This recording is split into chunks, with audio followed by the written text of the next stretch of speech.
10ാം ക്ലാസ്സിൻ്റെ ഹിസ്റ്ററിയിലെ ആദ്യത്തെ ചാപ്റ്റർ ആയിട്ടുള്ള the rise of nationalism in Europe എന്ന ചാപ്റ്ററാണ് നമ്മൾ ഡിസ്കസ് ചെയ്തുകൊണ്ടിരിക്കുന്നത്. അതിന് ഓൾറെഡി നമ്മൾ രണ്ട് പാർട്ടായിട്ട് ചെയ്ത് കഴിഞ്ഞിട്ടുണ്ട്. ആദ്യത്തേതിൽ അതിൻ്റെ ഇൻട്രൊഡക്ഷനും തുടർന്നുള്ള കാര്യങ്ങളൊക്കെ പറഞ്ഞിരുന്നു.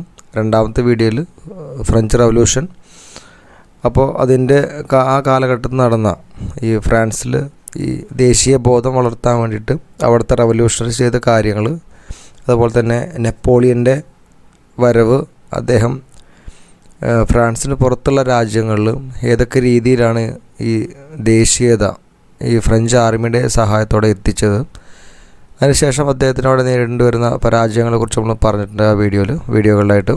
അപ്പോൾ അത് കാണാത്തവരുണ്ടെങ്കിൽ ആദ്യത്തെ 2 ഭാഗങ്ങൾ തീർച്ചയായിട്ടും കണ്ടിട്ട് മൂന്നാമത്തെ വീഡിയോ കാണാനായിട്ട് ശ്രമിക്കുക. ഓക്കെ, അപ്പോൾ ഈ വീഡിയോയിൽ നമ്മൾ ഇന്ന് ഡിസ്കസ് ചെയ്യാൻ പോകുന്നത് ഈ രണ്ടാമത്തെ ടോപ്പിക്കായിട്ടുള്ള the making of nationalism in Europe എന്നുള്ളതാണ്. യൂറോപ്പിൽ ഈ യൂറോപ്പ് എന്ന കോണ്ടിനെൻറ്റിലെ മറ്റുള്ള ഭാഗങ്ങളിൽ ഈ ദേശീയത എങ്ങനെയാണ് വളർന്നു വരുന്നത് എന്നുള്ളതാണ് നമ്മൾ ഇവിടെ ഡിസ്കസ് ചെയ്യാൻ പോകുന്നത്. അപ്പോൾ എല്ലാവർക്കും തോട്ട്സ് ആൻഡ് ആൽഫബറ്റ്സിൻ്റെ മറ്റൊരു വീഡിയോയിലേക്ക് സ്വാഗതം. രണ്ടാമത്തെ ടോപ്പിക്കിൻ്റെ ഹെഡിങ് നമ്മൾ ഓൾറെഡി പറഞ്ഞു, the making of nationalism in Europe എന്നുള്ളതാണ്.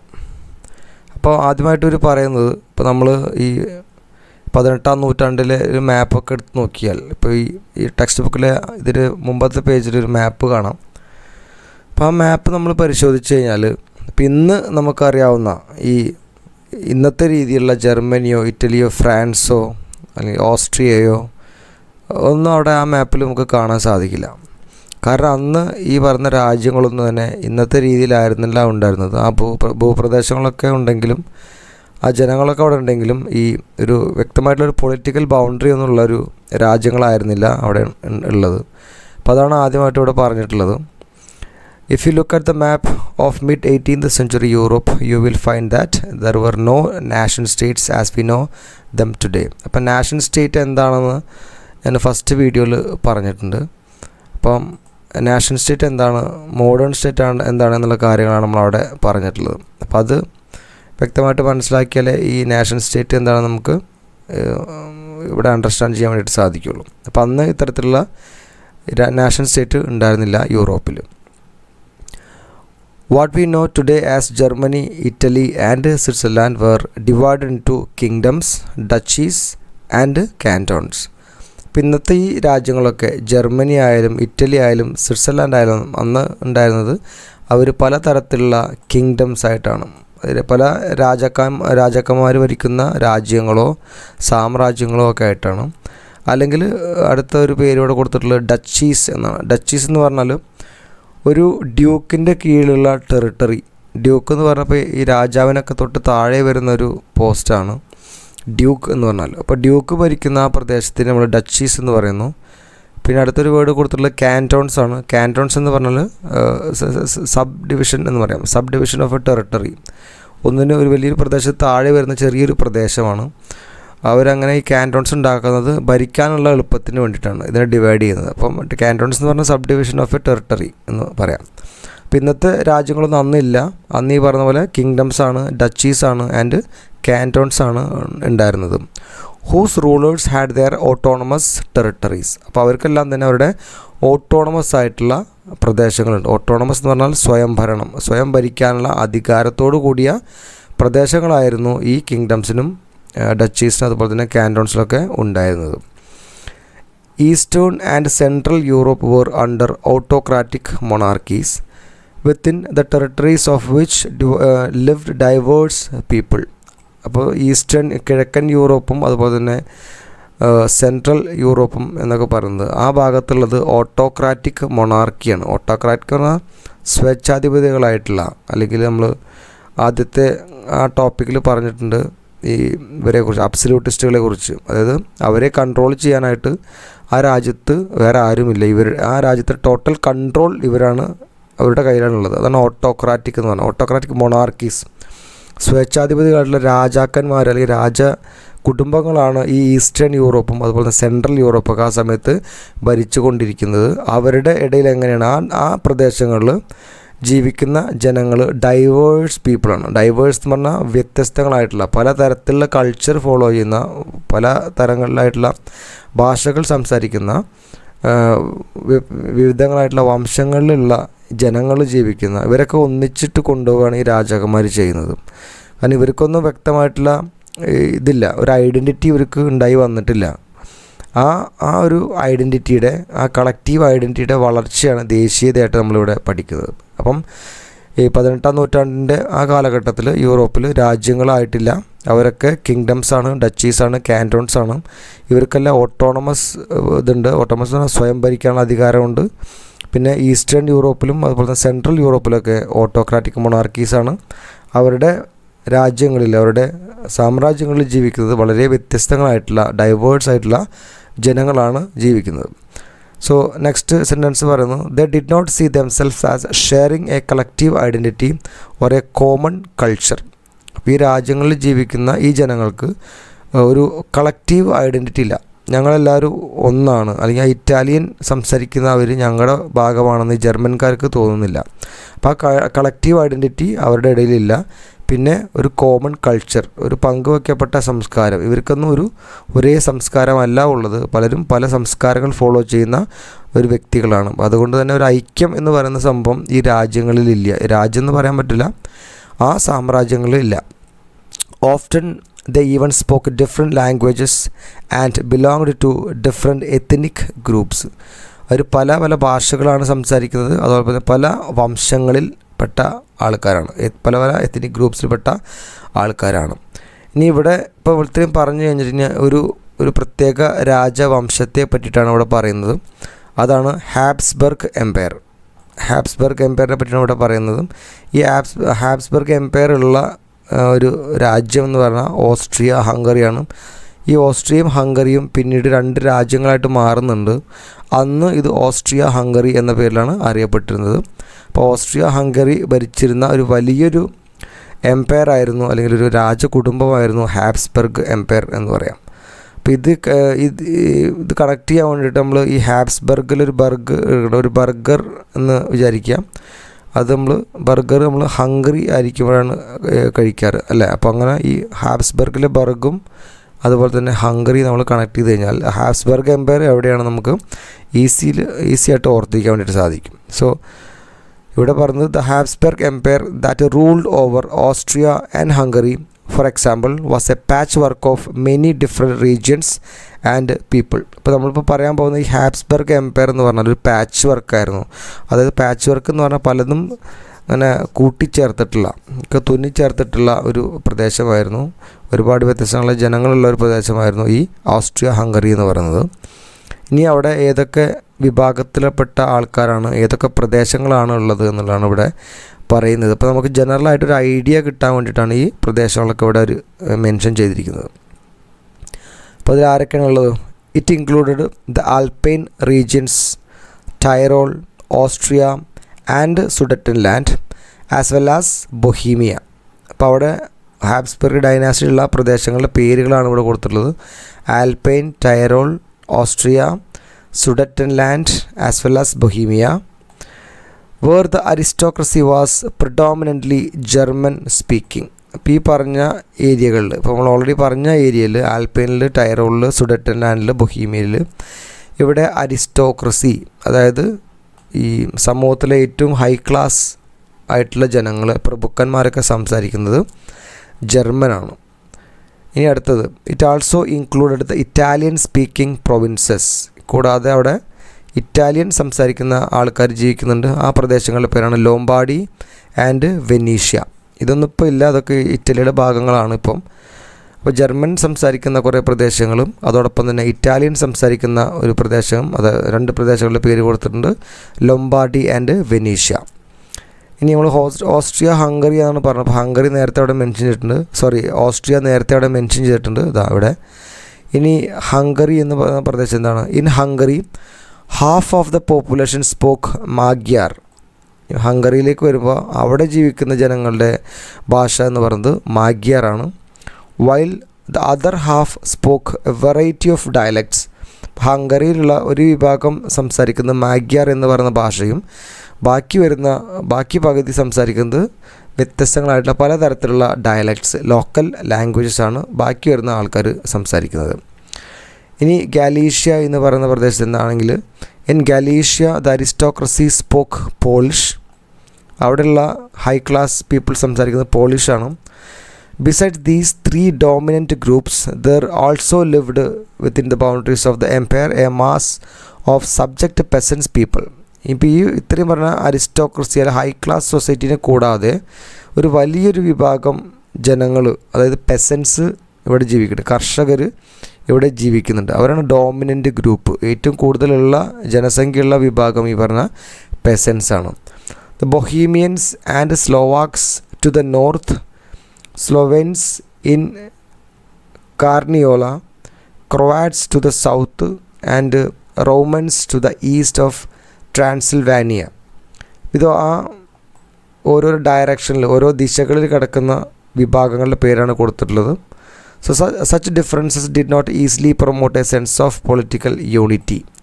അപ്പോൾ ഇവർ ഇത്രയും കാര്യങ്ങൾ പറഞ്ഞ ഇത്രയും പലതരത്തിലുള്ള ഡിഫറൻസ് ആയിട്ടുള്ള റിലീജിയൻസ്, വംശങ്ങൾ, അതുപോലെ തന്നെ ഭാഷകൾ, ഇങ്ങനെയൊക്കെ കൂടിയിട്ടാണ് ഒരു സാമ്രാജ്യം നിലനിൽക്കുന്നത്. അപ്പോൾ നമ്മൾ ഇവിടെ പറഞ്ഞ സാമ്രാജ്യം എന്ന് പറഞ്ഞാൽ ഹാബ്സ്ബർഗാണ്. ഇപ്പോൾ ഈ ഹാബ്സ്ബർഗിൽ വന്ന ഭാഷകളും പ്രദേശങ്ങളും ജനങ്ങളുടെ ഒരു ഏകദേശ രൂപമാണ് ഇവിടെ പറഞ്ഞിട്ടുള്ളത്. അപ്പോൾ ഇങ്ങനെയൊക്കെ ആണെങ്കിൽ എങ്ങനെ ഇവരുടെ ഉള്ളിൽ ദേശീയ ഐക്യം വരും എന്നുള്ളൊരു കാര്യം നമ്മളിവിടെ ഓർക്കണം.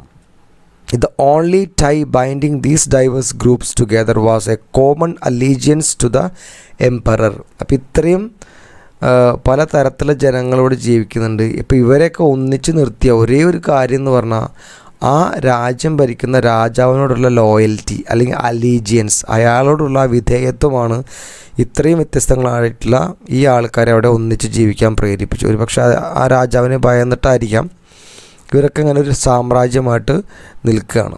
പിന്നീട് ആണ് നമ്മുടെ ഈ ദേശീയത എന്ന് പറയുന്നൊരു വികാരം ഇവിടെ വരുന്നതും ഈ പറഞ്ഞ പല പല രാജ്യങ്ങളും ഞങ്ങൾക്ക് സ്വന്തമായിട്ടുള്ള രാജ്യം വേണമെന്നുള്ളൊരു അവകാശവാദം ഉന്നയിക്കുകയും ഇവർ വേർപെട്ട് പോയിട്ട് ഈ പറഞ്ഞ ഇന്നത്തെ രാജ്യങ്ങളായിട്ട് മാറുകയും ചെയ്തിട്ടുള്ളത്. അപ്പോൾ നമ്മൾ ഇപ്പോൾ ഡിസ്കസ് ചെയ്യുന്ന ടോപ്പിക്കാണ് the making of nationalism in Europe.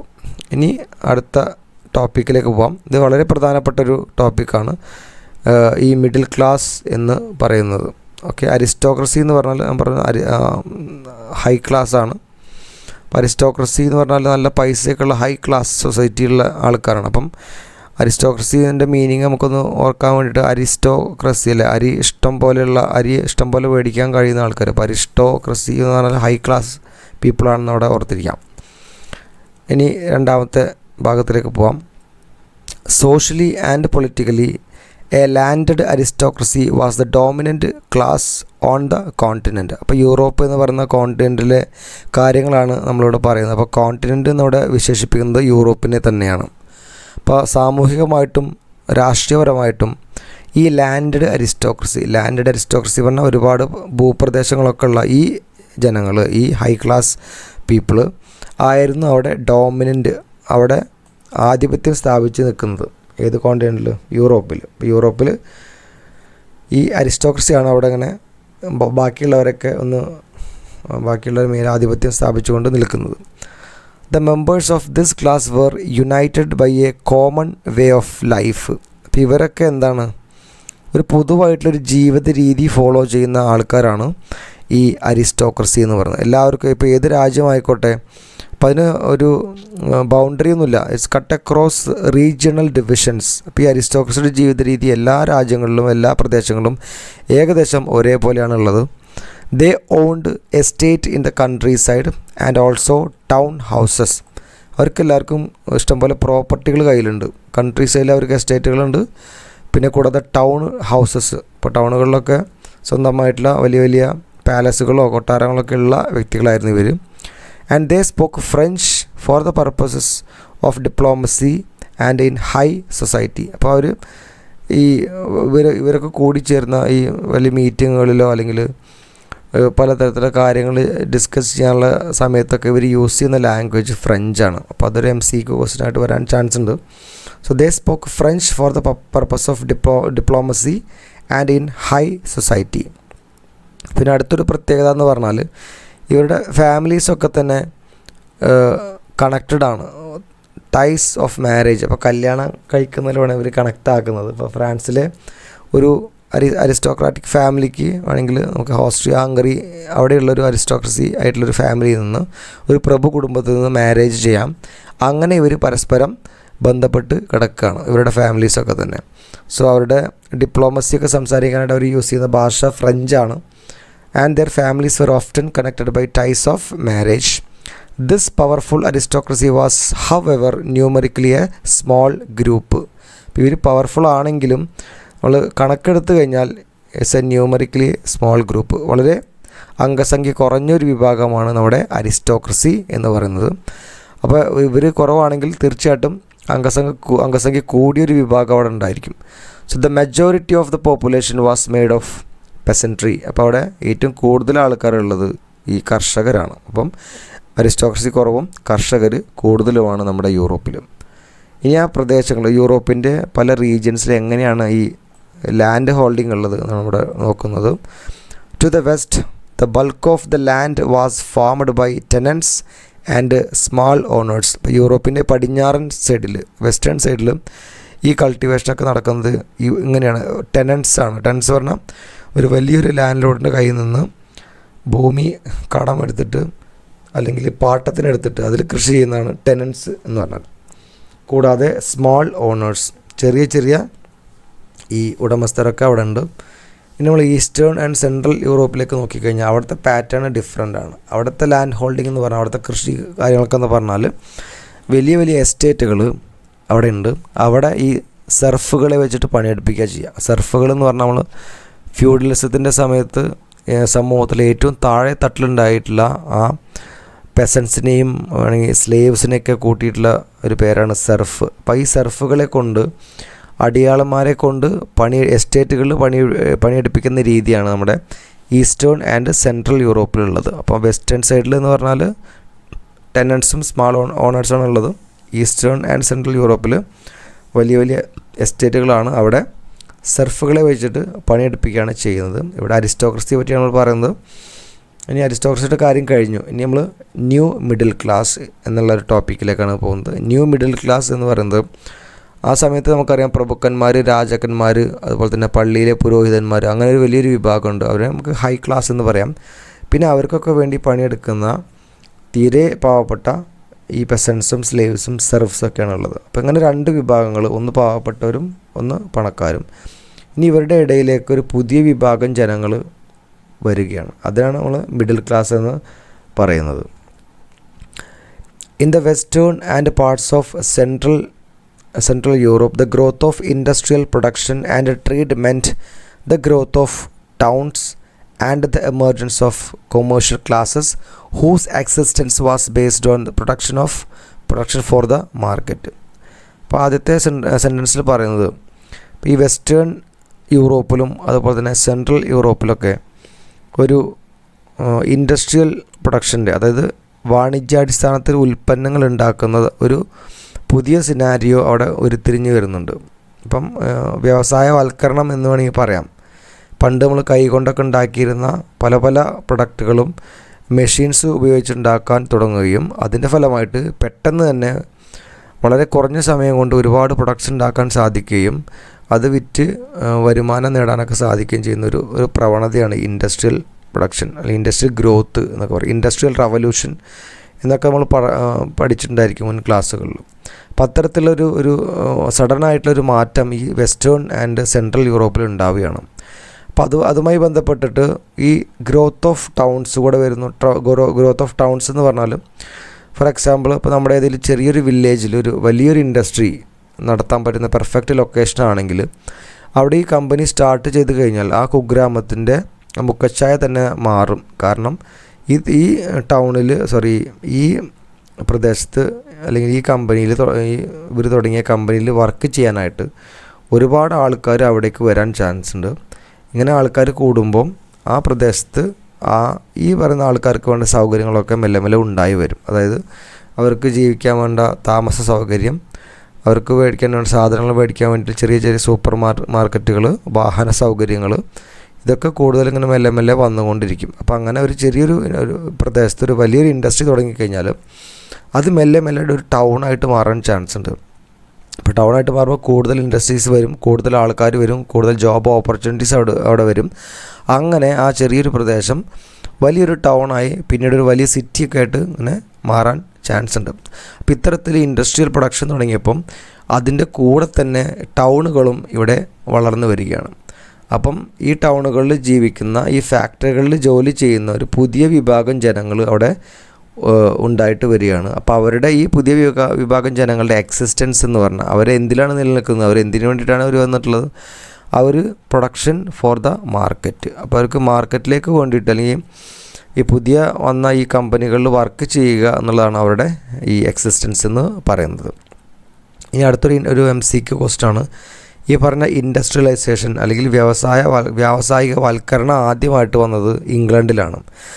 Industrialisation began in England in the second half of the 18th century. 1700-കളുടെ പകുതിയൊക്കെ കഴിഞ്ഞതിന് ശേഷമാണ് ഇംഗ്ലണ്ടിൽ ഈ വ്യാവസായികവൽക്കരണം അല്ലെങ്കിൽ ഇൻഡസ്ട്രിയലൈസേഷൻ വരുന്നത്. അപ്പം ഏറ്റവും ആദ്യം ഇൻഡസ്ട്രിയലൈസേഷൻ തുടങ്ങിയ രാജ്യം ഏതെന്ന് ക്വസ്റ്റ്യൻ വന്നു കഴിഞ്ഞാൽ അത് ഇംഗ്ലണ്ടാണ്. But in France and parts of German states it occurred only during the 19th century. പിന്നെ ഈ 18ാം നൂറ്റാണ്ട് കഴിഞ്ഞ് 19ഒക്കെ ആയപ്പോഴാണ് ഫ്രാൻസിലും ജർമ്മനിയിലൊക്കെ ഈ ഇൻഡസ്ട്രിയലൈസേഷൻ അല്ലെങ്കിൽ പുതിയ പുതിയ കമ്പനികളുടെ വളർച്ചയൊക്കെ വരുന്നത്. In its wake new social groups came into being, a working class population and middle classes made up of industrialist, businessmen, professionals. അപ്പോൾ ഇതിൻ്റെയൊക്കെ അടിസ്ഥാനത്തിൽ പുതിയ വിഭാഗം ജനങ്ങൾ യൂറോപ്പിൽ ഉണ്ടായിട്ട് വരികയാണ്. അവരാണ് നമ്മുടെ ഈ മിഡിൽ ക്ലാസ് എന്ന് പറയുന്നത്. അതാണ് വർക്കിംഗ് ക്ലാസ്. ഈ ഫാക്ടറികളൊക്കെ ജോലി ചെയ്യുന്ന, ഇതുമായി ഡിപ്പെൻഡ് ചെയ്ത് ജീവിക്കുന്ന ഒരു പുതിയ ഒരു വിഭാഗം ജനങ്ങൾ, വർക്കിംഗ് ക്ലാസ്, മിഡിൽ ക്ലാസ് എന്നൊക്കെ പറയും, അവർ ഉണ്ടായിട്ട് വരികയാണ്. അപ്പോൾ ആരൊക്കെയാണ് ഇതിൽ ഉൾപ്പെട്ടിട്ടുള്ളത് എന്നുള്ളത് ചോദിച്ചാൽ ഇതാണ്. ഇൻഡസ്ട്രിയലിസ്റ്റ്, വ്യവസായികളുണ്ട്, ബിസിനസ്മാൻ ഉണ്ട്, ബിസിനസ് ചെയ്യുന്ന ആൾക്കാരുണ്ട്, പിന്നെ പ്രൊഫഷണൽസ്. പ്രൊഫഷണൽ പറഞ്ഞാൽ പലതരത്തിലുള്ള ഇപ്പോൾ ടീച്ചേഴ്സോ ഡോക്ടേഴ്സോ അങ്ങനെ പല പ്രൊഫഷൻ ചെയ്യുന്ന ആൾക്കാരൊക്കെ ഈ പുതിയ മിഡിൽ ക്ലാസ്സിൽ ഉണ്ട്. In central and eastern Europe these groups were smaller in number till late 19th century. ഇപ്പം 19ാം നൂറ്റാണ്ട് അവസാനം വരെയൊക്കെ ഈ ഈസ്റ്റേൺ ആൻഡ് സെൻട്രൽ യൂറോപ്പിൽ ഈ പുതിയതായിട്ടുണ്ടായി വന്ന മിഡിൽ ക്ലാസ് താരതമ്യേന കുറവാണ് ഉള്ളത്. It was among the educated liberal middle classes that idea of national unity following the abolition of aristocratic privileges gained popularity. അപ്പോൾ ആദ്യമായിട്ട് ഈ സ്വാതന്ത്ര്യം, സമത്വം അല്ലെങ്കിൽ റവല്യൂഷൻ എന്നുള്ള ഈ ആശയങ്ങളൊക്കെ, നാഷണലിസം എന്ന് പറയുന്ന ആശയങ്ങളൊക്കെ ഏറ്റവും ആദ്യം പ്രചരിക്കുന്നത് ഇപ്പോൾ ഈ ഉണ്ടായി വന്നിട്ടുള്ള ഈ മിഡിൽ ക്ലാസ്സിൻ്റെ ഇടയിലാണ്. So it was among the educated liberal middle class. അത് വിദ്യാഭ്യാസമുള്ള, സ്വാതന്ത്ര്യം വേണമെന്നൊക്കെ ഒരു മോഡേൺ ചിന്താഗതി വെച്ച് പുലർത്തുന്ന ഈ മിഡിൽ ക്ലാസ്സിൻ്റെ ഇടയിലാണ് ദേശീയത വേണം അല്ലെങ്കിൽ സ്വന്തം രാജ്യം വേണമെന്നുള്ള ഐഡിയ ഒക്കെ ആദ്യമായിട്ട് ഉണ്ടാകുന്നത് after the abolition of aristocratic privileges. അപ്പം ഈ അബോളിഷൻ എന്ന് പറഞ്ഞാൽ തുടച്ചു നീക്കുക, ഇല്ലാതാക്കുക എന്നൊക്കെയാണ് അർത്ഥം. അപ്പോൾ ഈ സ്വേച്ഛാധിപത്യത്തിൻ്റെ അവസാനത്തിന് ശേഷം ഏറ്റവും ആദ്യം രാജ്യം, അതുപോലെ തന്നെ ഐക്യം എന്നൊക്കെ പറയുന്ന ഈ ആശയങ്ങൾ ഏറ്റവും ആദ്യം ഉണ്ടായി വരുന്നത് എഡ്യൂക്കേറ്റഡ് ആയിട്ടുള്ള, ലിബറൽ മൈൻഡഡ് ആയിട്ടുള്ള ഈ മധ്യവർഗത്തിൻ്റെ ഇടയിലാണെന്ന് അവിടെ ഓർത്തിരിക്കുക. ഓക്കെ, ഇനി അടുത്ത ഈ സെക്ഷനിലെ അടുത്തൊരു പോയിൻ്റാണ് what did liberal nationalism stand for. അപ്പം ലിബറൽ നാഷണലിസം എന്ന് പറഞ്ഞാൽ എന്താണ് എന്നുള്ള നമ്മൾ ഈ ഒരു ഭാഗത്ത് നോക്കുന്നത്. ഓക്കെ, അതായത് സ്വാതന്ത്ര്യം, ദേശീയത എന്നൊക്കെ പറയുന്ന ഒരു കൺസെപ്റ്റാണ്. The idea of national unity in early 19th century Europe were closely allied to the ideology of liberalism. അപ്പോൾ 19ാം നൂറ്റാണ്ടിൻ്റെ തുടക്കത്തിൽ ഈ നാഷണൽ യൂണിറ്റി എന്നൊക്കെ പറഞ്ഞാൽ അത് വേറൊരു ആശയവുമായി ബന്ധപ്പെട്ടിട്ട് കണക്റ്റഡ് ആയിട്ടാണ് മൂവ് ചെയ്യുന്നത്. അപ്പോൾ നാഷണൽ യൂണിറ്റിയും അതുപോലെ തന്നെ ലിബറലിസം എന്നൊക്കെ പറഞ്ഞാൽ ഉദാരവൽക്കരണം എന്നൊക്കെ നമ്മുടെ മോഡേൺ ഡേയിൽ പറയുന്നത്. അപ്പോൾ അന്നത്തെ മീനിങ് ഇതിന് കുറച്ച് വ്യത്യാസമുണ്ട്. അതാണ് ഇവിടെ പറയുന്നത്. The term liberalism derives from the Latin root liber. ഇതൊരു പ്രീവിയസ് ക്വസ്റ്റ്യൻ ആണ്.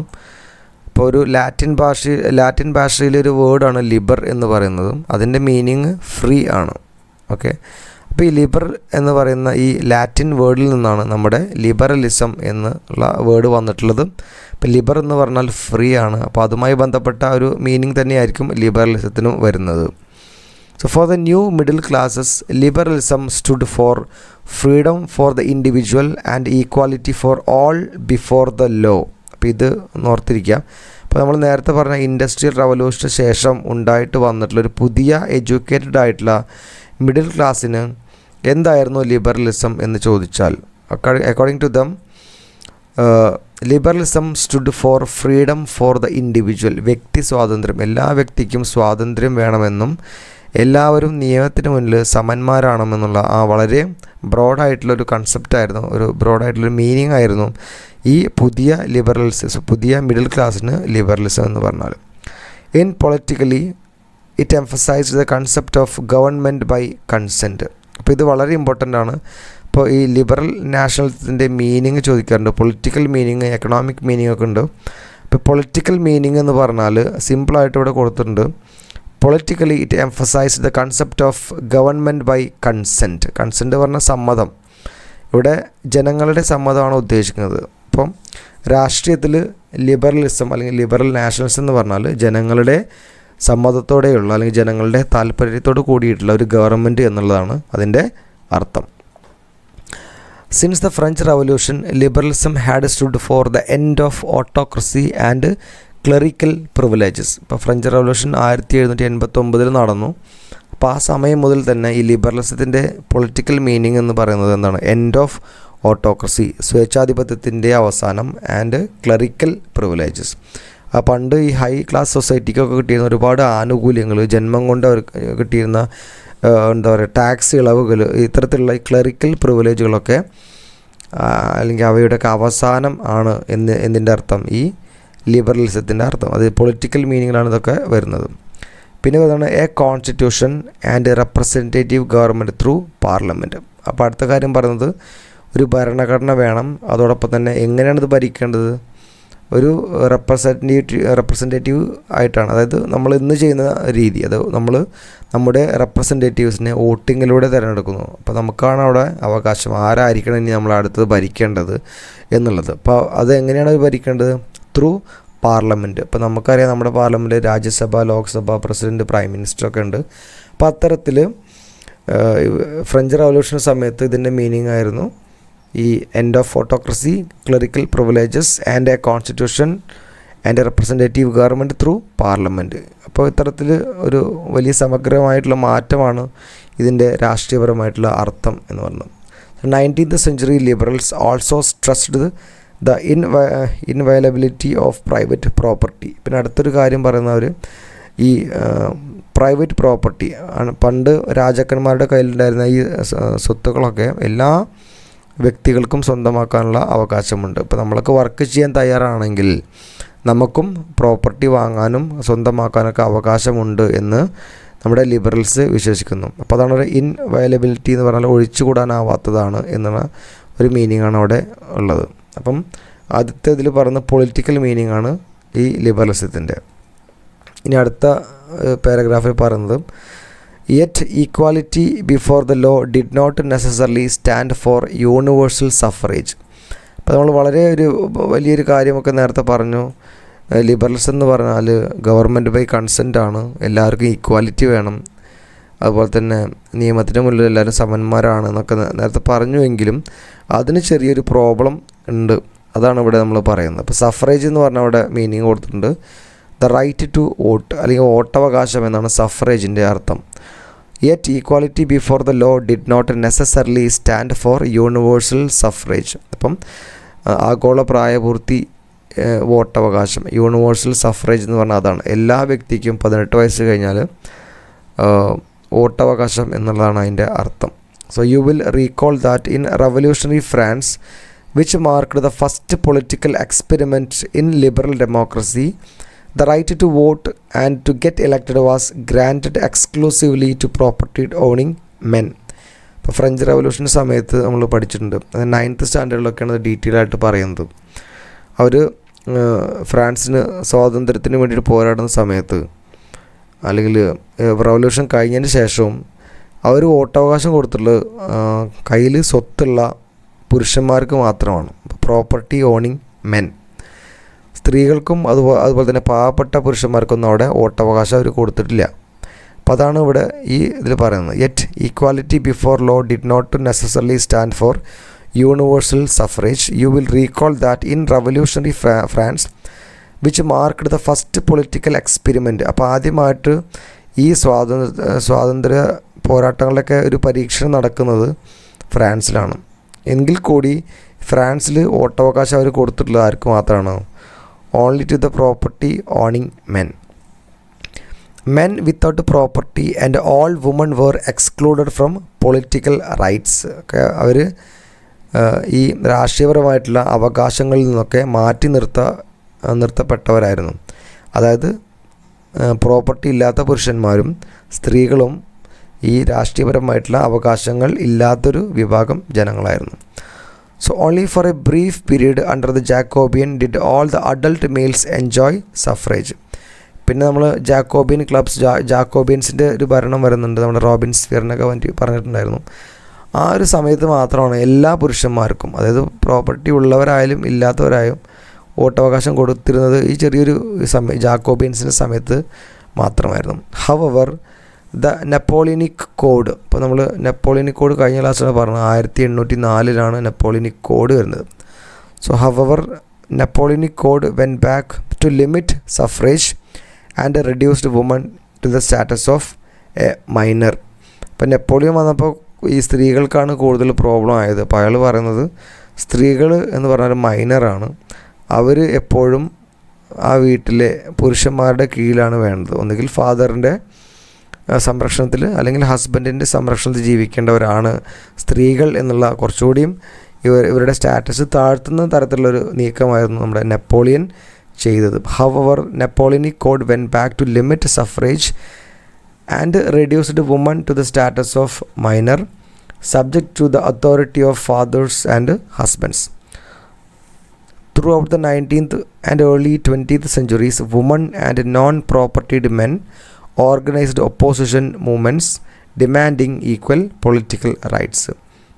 പിന്നെ തുടർന്ന് വരുന്ന കാലഘട്ടങ്ങളിൽ ഈ പ്രോപ്പർട്ടി ഇല്ലാത്ത പുരുഷന്മാരും അതോടൊപ്പം തന്നെ സ്ത്രീകളും ഇവർക്കും ഈ തുല്യ അവകാശം വേണമെന്നൊക്കെ പറഞ്ഞിട്ട് ഒരുപാട് പ്രക്ഷോഭങ്ങളും കാര്യങ്ങളൊക്കെ അവിടെ ഓർഗനൈസ് ചെയ്യുന്നുണ്ട് എന്നാണ് ഇവിടെ പറയുന്നത്. അപ്പം പൊളിറ്റിക്കൽ മീനിങ് എന്താണ്? ലിബറലിസത്തിൻ്റെ പൊളിറ്റിക്കൽ മീനിങ് എന്ന് പറഞ്ഞാൽ സിമ്പിളായിട്ട് ഓർത്തിരിക്കാം, ഇറ്റ്സ് ഗവൺമെൻറ് ബൈ കൺസെൻറ്റ്. പിന്നെ ഫ്രഞ്ച് റവല്യൂഷൻ സമയത്ത് അതിൻ്റെ അർത്ഥം എന്തായിരുന്നു? അത് ഓട്ടോക്രസിയുടെയും അതുപോലെ തന്നെ ക്ലറിക്കൽ പ്രിവിലേജിൻ്റെ അവസാനവും കൂടാതെ ഒരു ഭരണഘടനയിൽ അടിസ്ഥാനമായിട്ടുള്ള ഒരു റെപ്രസെൻറ്റേറ്റീവ് സിസ്റ്റത്തിൽ അടിസ്ഥാനമാക്കിയിട്ടുള്ള ഒരു ഗവൺമെൻറ് ത്രൂ പാർലമെൻറ്റ് എന്നുള്ളതാണ് അതിൻ്റെ പൊളിറ്റിക്കൽ മീനിങ്. നമ്മളിവിടെ അതിൻ്റെ എക്കണോമിക് സ്ഫിയറിലേക്കാണ് പോകുന്നത്. സാമ്പത്തിക രംഗത്ത് ലിബറൽ നാഷണലിസം എന്ന് പറഞ്ഞാൽ എന്താണെന്നുള്ളതാണ് അടുത്തത് ഇവിടെ പറയുന്നത്. So in the economic sphere liberalism stood for the freedom of market and the abolition of state imposed restrictions on the movement of goods and capital. ഇത് നന്നായിട്ട് പഠിച്ചിരിക്കുക. ഇപ്പോൾ എക്കണോമിക് സ്ഫിയറിൽ സാമ്പത്തിക രംഗത്ത് ലിബറലിസം എന്ന് പറഞ്ഞാൽ ഫ്രീഡം ഓഫ് മാർക്കറ്റ്, യാതൊരുവിധ നിയന്ത്രണങ്ങളുമില്ലാതെ വളരെ സുതാര്യമായിട്ട് കാര്യങ്ങൾ ചെയ്യാൻ സാധിക്കുന്ന, ട്രേഡ് ചെയ്യാൻ സാധിക്കുന്ന ഒരു മാർക്കറ്റ് വേണം. അതാണ് എക്കണോമിക് സ്ഫിയറിൽ ഈ ലിബറലിസത്തിൻ്റെ അർത്ഥം. കൂടാതെ the abolition of state imposed restrictions, രാജാവ് അല്ലെങ്കിൽ ഭരണകൂടം ചുമത്തിയിട്ടുള്ള പലതരത്തിലുള്ള നിയന്ത്രണങ്ങളും ഒക്കെ റിമൂവ് ചെയ്യലും. എന്തിനു മുകളിൽ? On the movement of goods and capital, സാധനങ്ങളുടെയും പണത്തിൻ്റെയൊക്കെ മുകളിൽ അവിടുത്തെ ഗവൺമെൻറ്റുകൾ സ്ഥാപിച്ചിട്ടുള്ള നിയന്ത്രണങ്ങളൊക്കെ ഒഴിവാക്കിയിട്ടുള്ള ഒരു മാർക്കറ്റ് വേണം എന്നുള്ളതാണ് എക്കണോമിക് സ്ഫിയറിൽ ഇതിൻ്റെ അർത്ഥം. So in the economic sphere, liberalism stood for freedom of markets and abolition of state-imposed restrictions on the movement of goods and capital.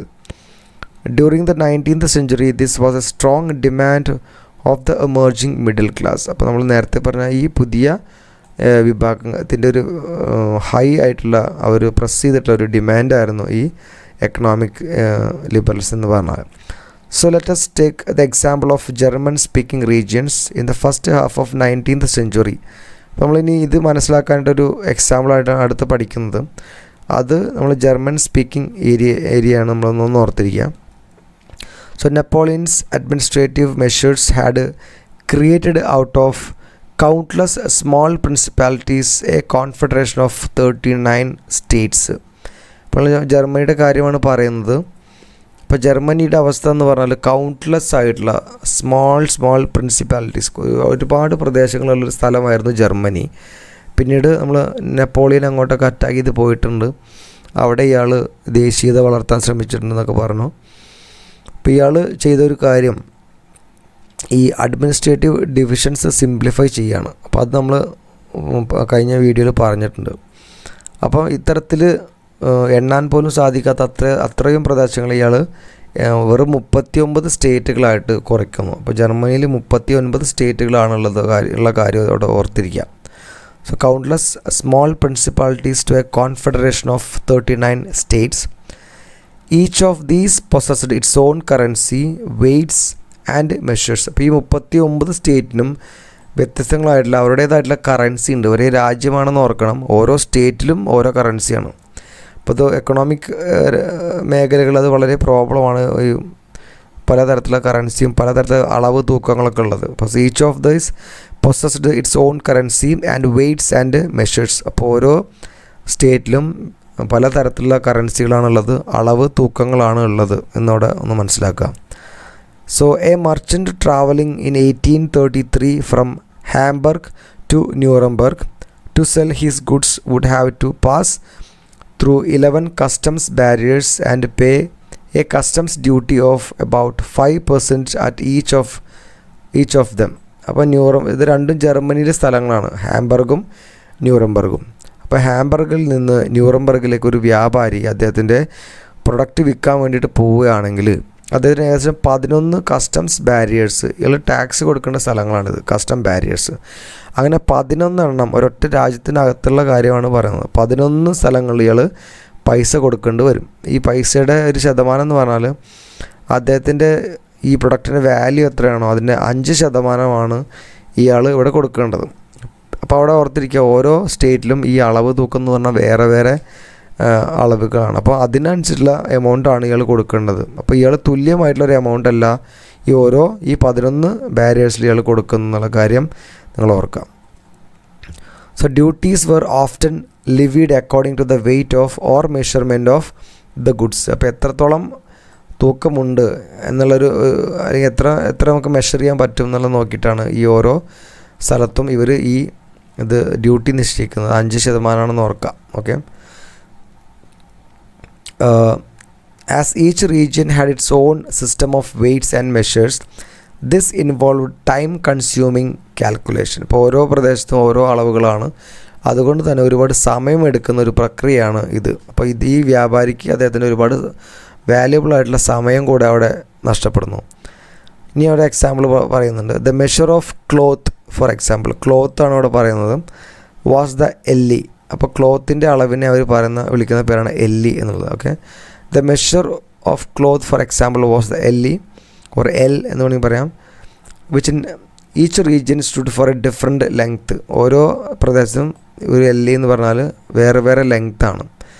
An elle of textiles material brought in Frankfurt would get you 54.7 centimeters of cloth. അപ്പോൾ ഫ്രാങ്ക്ഫർട്ടിൽ നമ്മൾ ഒരു എല്ലി തുണി വേണമെന്ന് പറഞ്ഞു കഴിഞ്ഞാൽ ഒരു 54.7 centimetre തുണി നമുക്ക് തരും. അപ്പോൾ പക്ഷേ മെയിൻസിലായാലും ഇത് 55.1% ഒരു സെൻറ്റിമീറ്ററായിട്ട് കൂടും. അപ്പോൾ ഈ രണ്ട് സ്ഥലങ്ങളും ഒരു എല്ലി എന്ന് പറഞ്ഞാൽ വ്യത്യസ്തങ്ങളായിട്ടുള്ള അളവാണ് നമ്മുടെ ഓർക്കുക. പിന്നെ ന്യൂറംബർഗിലാണെങ്കിൽ അത് കുറച്ചുകൂടെ കൂടും. ഒരു എല്ലി തുണി വേണമെന്ന് പറഞ്ഞാൽ അവർ തരിക 65.6 സെൻറ്റിമീറ്ററാണ്. പിന്നെ ഫ്രൈബർഗിലാണെങ്കിൽ 53.5 സെൻറ്റിമീറ്ററാണ്. ഇപ്പോൾ അവിടെ ഓർക്കേണ്ടത് ഈ ഓരോ പ്രദേശങ്ങളിലും ഈ അളവുകളും തൂക്കങ്ങളും അതുപോലെ തന്നെ കറൻസികളൊക്കെ വളരെ ഡിഫറെൻ്റ് ആണ്. അപ്പോൾ ഒരാൾക്ക് കച്ചവടം ചെയ്യാൻ ആ സമയത്ത് വളരെ ബുദ്ധിമുട്ടാണ്. ഇപ്പോൾ ഈ വ്യാപാരികളൊക്കെ കൂടിച്ചേർന്ന് കാര്യം ആലോചിക്കുകയാണ്. ഈ പറഞ്ഞ ബുദ്ധിമുട്ടുകളൊക്കെ മാറി നമ്മളൊരൊറ്റ രാജ്യമായി കഴിഞ്ഞാൽ നമുക്ക് ഈ നഷ്ടം കുറയ്ക്കാനും അതുപോലെ നമുക്ക് സാമ്പത്തികമായിട്ടൊരു പുരോഗതി ഉണ്ടാവാനും സാധ്യതയുണ്ട് എന്ന് ഇവരൊക്കെ മനസ്സിലാക്കുന്നുണ്ട്. ഇപ്പം ഈ സാമ്പത്തിക നേട്ടം ഉണ്ടാക്കാനാണ് ഇങ്ങനെ ചിന്തിക്കുന്നതെങ്കിലും അതിനൊരു കോൺസെപ്റ്റ് തന്നെ അവിടെ മാറുന്നു. ഒരു വലിയ രീതിയിൽ ഒരു സ്വന്തമായിട്ടുള്ളൊരു രാജ്യം വേണമെന്നുള്ള രീതിക്ക് ഈ എക്കണോമിക് ആയിട്ടുള്ള ഈ ചിന്താഗതി പിന്നീട് മാറുകയാണ് അവിടെ ചെയ്യുന്നത്. ഇനി അടുത്ത പാരഗ്രാഫിൽ പറയുന്നത്, such conditions were viewed as obstacles to economic exchange and growth by the new commercial class. അപ്പോൾ പിന്നീട് വന്ന പുതിയ വിഭാഗം ജനങ്ങൾക്ക് ഈ പറഞ്ഞ പ്രശ്നങ്ങളൊക്കെ അവരുടെ എക്കണോമിക് ഗ്രോത്തിന് ഒരു തടസ്സമാണ് എന്ന് അവർക്ക് തോന്നാൻ തുടങ്ങിയിട്ടുണ്ട്. who argued for creation of a unified economic territory allowing the unhindered movements of goods, people and capital. അപ്പോൾ അവർ പറയാം നമുക്കൊരു യൂണിഫൈഡ് ആയിട്ടുള്ള ഒരു ടെറിട്ടറി, ഒരു പ്രദേശം നമുക്ക് വേണം. ഓക്കെ, എങ്കിൽ നമ്മുടെ ഈ ബിസിനസ്സൊക്കെ സ്മൂത്തായിട്ട് നടക്കും. അൺഹിൻഡഡ് പറഞ്ഞ തടസ്സമില്ലാതെ ഈ ഗുഡ്സിൻ്റെയും ജനങ്ങളുടെയും ക്യാപിറ്റൽ പണത്തിൻ്റെയൊക്കെ ഒരു മൂവ്മെൻറ്റ് നടക്കണമെങ്കിൽ ഒരു ഐക്യത്തോടുള്ളൊരു പ്രദേശം നമുക്ക് വേണം എന്നവർ തോന്നുകയാണ്. അപ്പോൾ അതിൻ്റെ ഭാഗമായിട്ട് 1834 അവർ സോൾവറിൻ എന്ന് പറയുന്നൊരു കസ്റ്റംസ് യൂണിയൻ ഫോം ചെയ്യണം. അപ്പോൾ അത് ഇമ്പോർട്ടൻ്റ് ആണ്. ഇത് 1834 a customs union or Zollverein was formed at the initiative of Prussia. അപ്പോൾ ജർമ്മനിയിൽ 39 സ്റ്റേറ്റുകളാണ് ഉള്ളത് ഇപ്പോൾ നിലവിലുള്ളത്. ഓരോ സ്ഥലത്തും ഓരോരോ കറൻസിയും അളവ് തൂക്കങ്ങളാണെന്ന് പറഞ്ഞു. അപ്പോൾ ജർമ്മനിയിലെ ആ സമയത്ത് ഏറ്റവും പവർഫുൾ ആയിട്ടുള്ള ഏറ്റവും വലിയ സ്റ്റേറ്റാണ് പ്രഷ്യ എന്ന് പറഞ്ഞു. ഈ പ്രഷ്യയെക്കുറിച്ചൊക്കെ നമ്മൾ തുടർന്ന് ഇനി പഠിക്കുന്നുണ്ട്. അപ്പം ഈ പ്രഷ്യയുടെ നേതൃത്വത്തിൽ അവരൊരു കസ്റ്റംസ് യൂണിയൻ രൂപീകരിക്കുന്നു. അതിൻ്റെ പേരാണ് സോൾവറിൻ എന്നുള്ളത് അവിടെ നിങ്ങളൊന്ന് ഓർത്തിരിക്കുക. അപ്പം ഇവർ എന്തിനാണ് ഇത് ഉണ്ടാക്കിയിട്ടുള്ളത്? The union abolished tariff barriers and reduced the number of currencies from over 30 to 2. അപ്പോൾ അവർ ഈ ഇവരുടെ 11 ഈ കസ്റ്റം ബാരിയേഴ്സ് കൊടുത്തിരുന്ന ഈ ടാരിഫുകളൊക്കെ ഈ ടാക്സുകളൊക്കെ അവർ ഒഴിവാക്കുകയാണ്, അബോളിഷ് ചെയ്യാണ്. പിന്നെ കറൻസിയുടെ എണ്ണം അവർ 39 എണ്ണമൊക്കെ ഉണ്ടായിരുന്നു, അത് കുറച്ചിട്ട് ഇവർ 2 കറൻസി ആക്കിയിട്ട് അവർ കുറയ്ക്കുന്നു. The creation of A network of railways further stimulated mobility. പിന്നെ അവിടെയാണ് ഈ റെയിൽവേയുടെ ഇൻവെൻഷൻ വരുന്നത്. ഇംഗ്ലണ്ടിലാണ് അതൊക്കെ ഇതിൻ്റെ കണ്ടുപിടുത്തമൊക്കെ നടക്കുന്നതെങ്കിലും പിന്നീട് ജർമ്മനിയിലൊക്കെ ഈ സിസ്റ്റം വരുന്നുണ്ട്. അപ്പോൾ റെയിൽവേയുടെ ഒരു വരവ് ഈ സാധനങ്ങളുടെയും അതുപോലെ തന്നെ സേവനങ്ങളുടെയും ജനങ്ങളുടെയൊക്കെ മൂവ്മെൻറ്റ് ഒന്നുകൂടിയും കൂട്ടുന്നു. അതും അവരുടെ എക്കണോമിക്കായിട്ടുള്ള കാര്യങ്ങൾക്ക് വളരെ നല്ല ഒരു സംഭവമായിരുന്നു റെയിൽവേയുടെ വരവ്. So harnessing economic interest to a national unification, ഇത് വളരെ പ്രധാനപ്പെട്ടൊരു ആശയമാണ് ഇവിടെ മനസ്സിലാക്കാനുള്ളത്. അപ്പോൾ ഇവിടെ ആദ്യത്തെ ഒരു ചിന്ത എന്ന് പറഞ്ഞാൽ എക്കണോമിക് ഇൻട്രസ്റ്റ് തന്നെയായിരുന്നു. ഓട്ടോമാറ്റിക്കലി അവർ വ്യാപാരികളാണ്, പുതിയ വന്ന മിഡിൽ ക്ലാസ്സാണ്. അപ്പോൾ അവർ ഈ ഒരുപാട് പ്രശ്നങ്ങൾ അവിടെ ഉണ്ട്, അവരുടെ ബിസിനസ് തടസ്സമായി നിൽക്കുന്നതും. അപ്പോൾ അതൊക്കെ മാറാൻ അവർ ശ്രമിക്കുകയാണ്. അപ്പോൾ അതിൻ്റെ ഭാഗം ഒരു നാഷണൽ യൂണിഫിക്കേഷൻ എന്നുള്ള ഒരു ആശയത്തിലേക്ക് ഒരു പിന്നീട് മെല്ലെ പോയതാണ്. അപ്പോൾ ആദ്യത്തെ പ്രൈമറി ഒബ്ജക്റ്റീവ് എന്ന് പറഞ്ഞാൽ എക്കണോമിക് ഇൻട്രസ്റ്റ് ആയിരുന്നു. അത് പിന്നീട് ഇവരറിയാതെ തന്നെ ഒരു നാഷണൽ യൂണിഫിക്കേഷൻ എന്നുള്ള നിലയിലേക്ക് അവിടെ മാറുകയാണ് ചെയ്തത്. അപ്പോൾ എക്കണോമിക് ഇൻട്രസ്റ്റ് എങ്ങനെയാണ് നാഷണൽ യൂണിഫിക്കേഷന് വഴി വെച്ചതെന്ന് ചോദിച്ചു കഴിഞ്ഞാൽ ഇതിൽ പറയുന്ന ഈ കാര്യങ്ങളൊക്കെ നമ്മൾ അവിടെ ഉൾപ്പെടുത്തിയിട്ട് പറയാം. ജർമ്മനിയിൽ നടന്ന ഈ കാര്യങ്ങളൊക്കെ അവിടെ നമുക്ക് ഉൾപ്പെടുത്താം. So a wave of economic nationalism strengthened the wider nationalist sentiment growing at the same time. അപ്പോൾ ഈ എക്കണോമിക് നാഷണലിസം ഒരു രാജ്യം വേണമെന്നുള്ള ഈ ഏറ്റവും വലിയ ഫീലിംഗ് ആയിട്ടുള്ള ഈ നാഷണലിസം എന്നുള്ളൊരു സെൻറ്റിമെൻറ്റ്, ഒരു വികാരം ജനങ്ങൾക്കിടയിൽ അവിടെ വളർത്തിയെടുക്കുകയാണ് ചെയ്യുന്നത്. അപ്പോൾ ഇന്നത്തെ വീഡിയോയിൽ നമ്മൾ ഇത്രയാണ് പറയാൻ ഉദ്ദേശിച്ചിട്ടുള്ളത്. ഇപ്പോൾ എല്ലാവരും ഈ പറഞ്ഞ ഭാഗങ്ങളൊക്കെ ഒന്ന് വായിച്ച് നോക്കാം. എന്തെങ്കിലും സംശയങ്ങളൊക്കെ വരികയാണെങ്കിൽ നിങ്ങൾക്ക് കമൻ്റായിട്ട് ചോദിക്കാവുന്നതാണ്. അപ്പോൾ അടുത്ത പാർട്ട് നമുക്ക് നെക്സ്റ്റ് വീഡിയോയിൽ ഡിസ്കസ് ചെയ്യാം. അപ്പോൾ വീഡിയോ കണ്ട എല്ലാവർക്കും നന്ദി. Thank you.